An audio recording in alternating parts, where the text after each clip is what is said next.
on research companies who are familiar with the restaurant, world, that would actually be helpful. I can definitely get you those because I actually did. I used, and you guys want to go across the country because I'm already thinking it's probably going to be, skew male, more male than female, just those kind of things. Because then you start getting into the decision makers and the marketing and all those kind of things. But I will definitely get you. I'm going to make a note of that real quick about some research groups that we use. Super.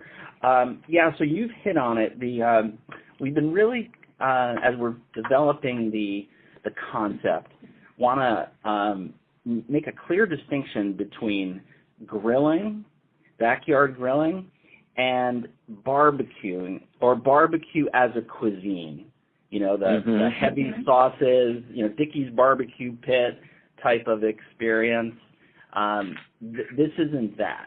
This is steaks, chicken, pork, ribs, whatever you do in your backyard where you live, and that may change. There's different kind of meat preferences in different parts of the country, but it's truly the dad at the grill in the backyard. Anything that he would make, that's the type of cuisine we're looking to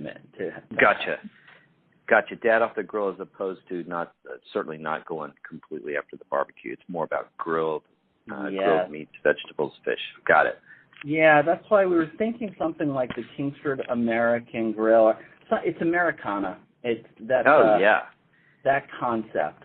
And so we still have to work on the naming, but it's conveying that it's the dad at the grill. Wherever Dad lives, he may live in the South, but he may live on the West. He may live in Minnesota.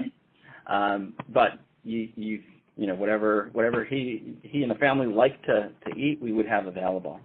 And so the restaurant kitchens would be set up so that they're using charcoal. It's charcoal authentic barbecue. And Kingsford stands for authenticity and genuineness. It has a wholesome connotation because it's family. So we'll want to keep that in mind. And it's one of the questions I have for you around the experience. It seems like there's some restaurants that can go with a more of a bar-like feel, like a Buffalo Wild Wings, or we'd want to probably go the other way. We'd want to have beer for Dad or wine for Mom, and drinks available, but not be selling that bar type experience. Understood. Yep, but have it available.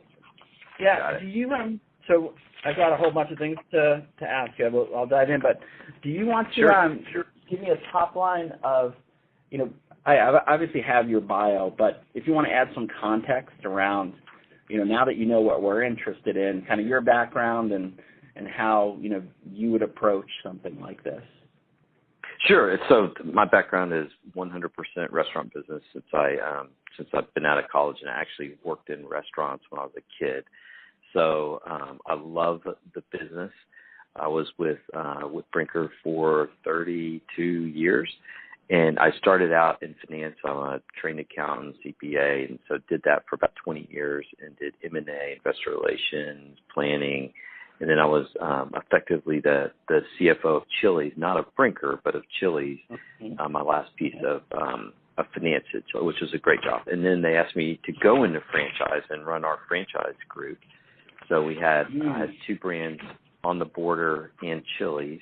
We had about 450 locations. I only had the U.S. We have an international group that's totally separate. But I had 450 locations and I guess 23, 24 franchise partners, and with Chili's, and then another probably 35 with on the border and 8 partners. So they had a lot of partners for not many restaurants. But did that for I guess about 5 years, and then spent the last part of my career in company operations. And I had what we called the West Coast, which is really kind of Texas straight up to Canada and all the way over to California. So I had the Bay Area, for instance, I had Oregon and Las Vegas, Texas, and then I ended up picking Florida for some reason, picking that up as well.